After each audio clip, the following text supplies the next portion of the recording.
Hi, Tony DeWitt here, Missouri appellate attorney and a guy who likes to make the law make sense on YouTube. Well, you can see the red shirt above the table line here, but what you can't see are my jeans, which are covered with flour. I have been making Tony Tuto's world famous garlic rosemary focaccia today. And I just finished putting the fourth loaf in the oven, so we'll have to see how that goes. But at any rate, I have not been able to get to the things that I really wanted to get to, my YouTube channel, because I've had other work that I had to do, so please forgive me for that. So on to the video. In the movie The Sixth Sense, the tagline for the movie is, "I see dead people." Okay, I thought it was a pretty creepy line, and it would be a pretty creepy thing if you could actually see dead people. And it would be pretty hard not to be a little unbalanced in that situation. But I want you to imagine something that might arguably be worse. How creepy would it be if you had parts of dead people implanted into you? Yeah, that definitely isn't something you'd want to share around the kitchen table, is it? But for some Americans, they're walking around right now with little pieces, parts of dead people inside them, and I am guessing that many of them do not even know it. There is something called a fiber viable bone matrix, VBM, and it's used to promote bone growth in spinal fusion surgeries, dental surgeries. One lady had a case of scoliosis fixed with these where they were implanted. Sometimes they're even used where bone has been lost to something like cancer or trauma. The product that I'm talking about here is called FiberCell, and it's a viable bone matrix made of cancellous bone particles with preserved cells combined with demineralized cortical fiber produced via a proprietary process. If that description tells you absolutely nothing, you are not alone. What it should say is this: FiberCell is a viable bone matrix made from cadaver bone after it goes through a process designed to remove DNA and other proteins that might cause rejection. Yep, somebody chopped up old Uncle George and made him into a surgical Soylent Green. If you don't understand the reference, go find the movie by the same name here on YouTube and you'll better understand it. Basically, this is a moldable fiber mix with actual bone in it. And it's used for something like scaffolding, or as something like scaffolding. In other words, they implant it so the bone that is around it will grab it and build new bone on top of it. Think of it like the framing on a new house. It provides the frame, and your body provides the bone that grows over it. In theory, it's a great idea.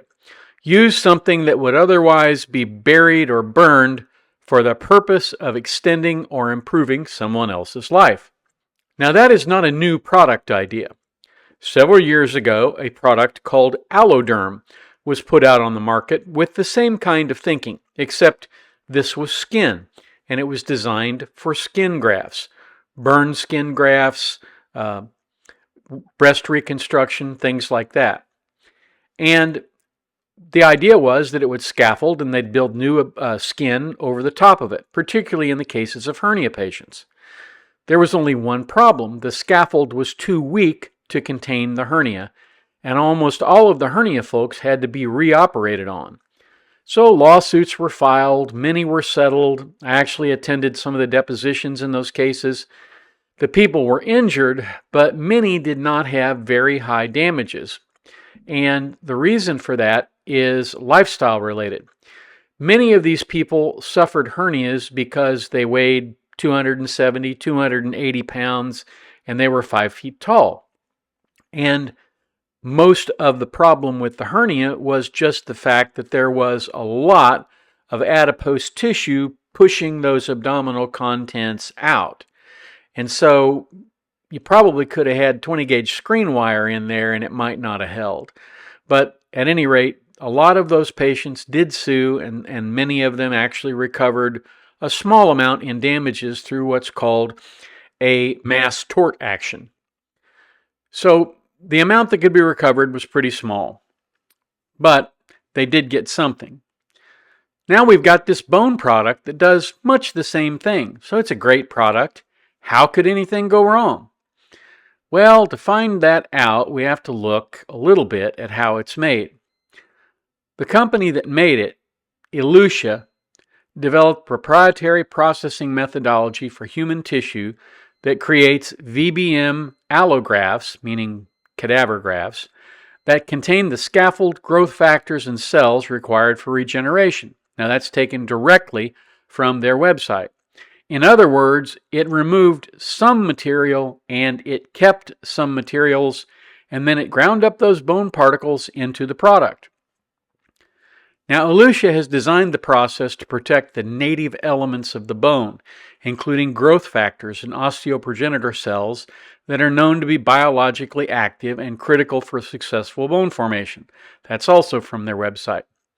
Typical VBM tissue processes may include steps that can cause increased apoptosis, which is cell death, and reduce osteogenic potential, which is the growth of new bone. Elutia's proprietary gentle process minimizes damaged cells and results in VBMs that proliferate faster than competitive products, which is associated with greater osteogenic potential and obviously faster and better healing. Now, it's hard to say exactly where Elutia went off track, but somewhere along the line, Elutia either forgot to check for pathogens or checked for different pathogens. Now, most folks in most nuclear families don't routinely think, wow, I could make a few bucks by letting that Soylent company process Uncle George into bone fragments. So it's fairly likely that the cadavers that Elutia was getting were not from, shall we say, the cream of society. In fact, it's highly likely that the people that they were getting were people who were unknown, homeless, lacked a family, had no way to pay for their burial or interment, and they had died from a combination of the environment and their lifestyle. So now we come to the really bad part. There's a 57-year-old woman by the name of Chandra Isenga. And Chandra is from Osceola County, Michigan. She died August 10th after being treated for a post-surgical tuberculosis infection in an intensive care unit at the University of Michigan in Ann Arbor. The Centers for Disease Control and Prevention reports that at least 2 people have died after contaminated bone tissue product from the same diseased donor was used in 36 patients who underwent surgical or dental procedures in hospitals and dental offices earlier this year. A similar outbreak in 2021 killed 8 people. The CDC has identified the bone tissue supplier involved in the outbreak as Azeo Biologics in Silver Spring, Maryland. Now, Azeo has changed its name now to Elutia. They did provide a statement, said, "We're saddened to learn that a second patient has passed after contracting a TB infection linked to a single product lot from our viable bone matrix product." Yep, that's right. The cadaver that became Soylent bone had tuberculosis, and her family's angry. They had no idea that tuberculosis was a possible risk, nor was anything like that disclosed to them regarding her medical procedure. And when I wrote this script, what I neglected to put in here was, this is the second outbreak. They had a big outbreak of tuberculosis in 2021. Now, in 2023, they have had another outbreak of tuberculosis. You can understand them missing it once. It's going to be a lot harder to understand them missing it twice. And that's indeed what happened here. They missed it a second time, and a bunch of other people got contaminated bone product. According to Elutia's website, industry standard methods for cell counting cannot distinguish between living and dying cells in the final product. Elutia developed a measurement system that can supposedly demonstrate a reduction in those apoptic cells. But imagine being able to demonstrate that, but not being able to screen for tuberculosis. It's like building a 747 from discarded Coke cans. All companies that are publicly traded, and Elutia is publicly traded, have to disclose risks to investors. And that's where we often get a lot of really good information about companies that we as lawyers want to sue. Just this month, Elutia sold its bone matrix product to a firm in California. What's its bone matrix product? FiberCell. It did this to strip its name from the toxic nature of the product it sold, and so it could supposedly focus on other things. Here's what the 8K statement said. On June 2, 2021, we issued a voluntary recall pertaining to a single donor lot of our FiberCell Fiber Viable Bone Matrix, a bone repair product formerly distributed by Medtronic, after learning of post-surgical infections reported in several patients treated with the product, including some patients that tested positive for tuberculosis. Since the voluntary recall, we have settled 26 lawsuits relating to FiberCell for a total of approximately $7.3 million, and settled and paid out 11 of these lawsuits for a total cash outlay of $3.6 million.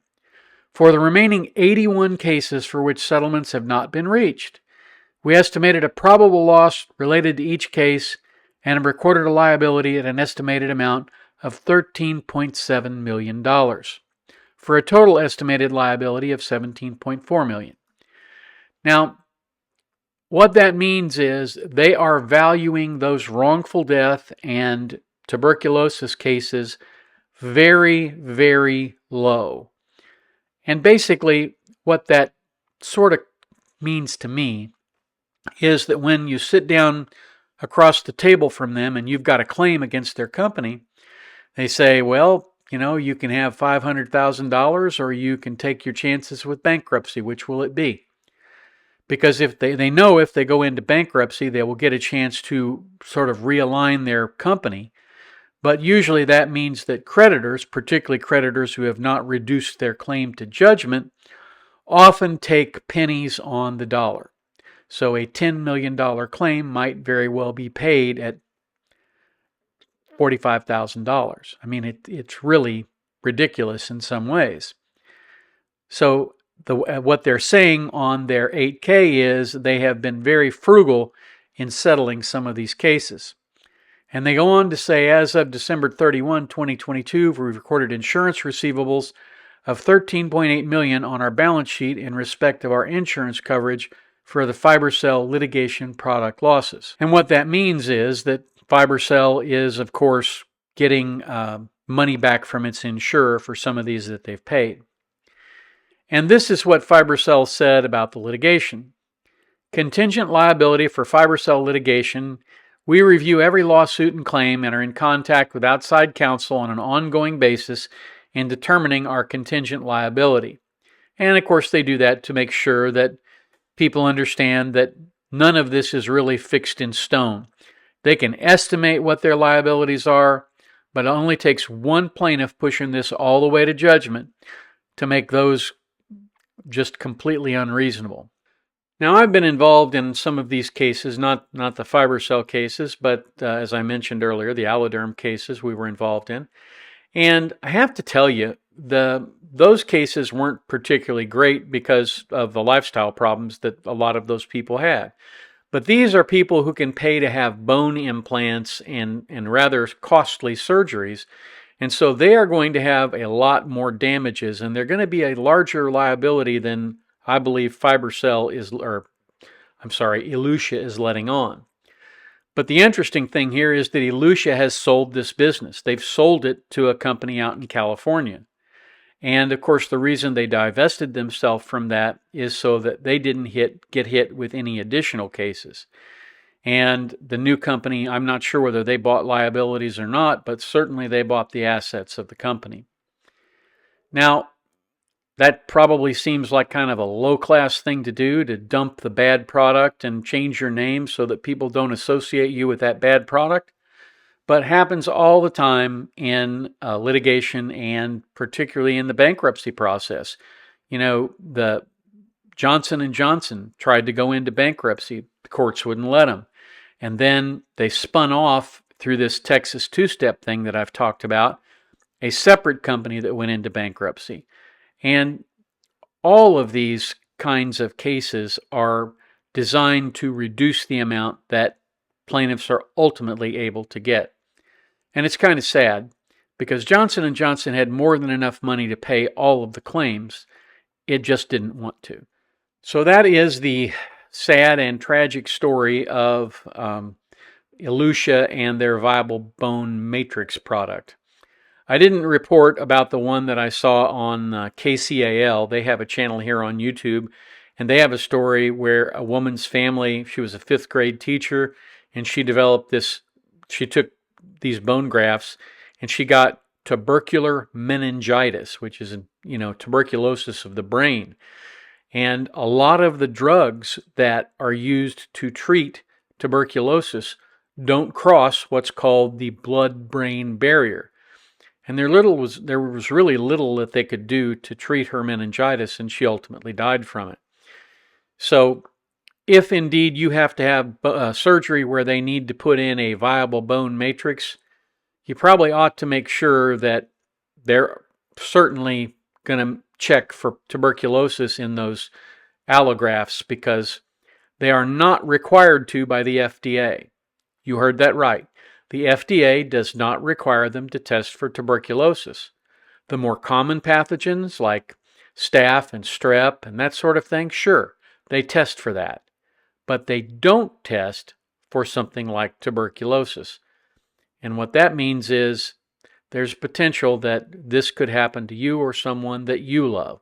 So be very careful about viable bone matrix products. That's what I have for you today. Hopefully you found this interesting. If you have any comments, leave them in the comments. If you have any comments, leave them in the comments down below, or you can always email me. Thank you very much for watching. If you have the opportunity today, do something kind for someone, and catch me down here at the beach next time.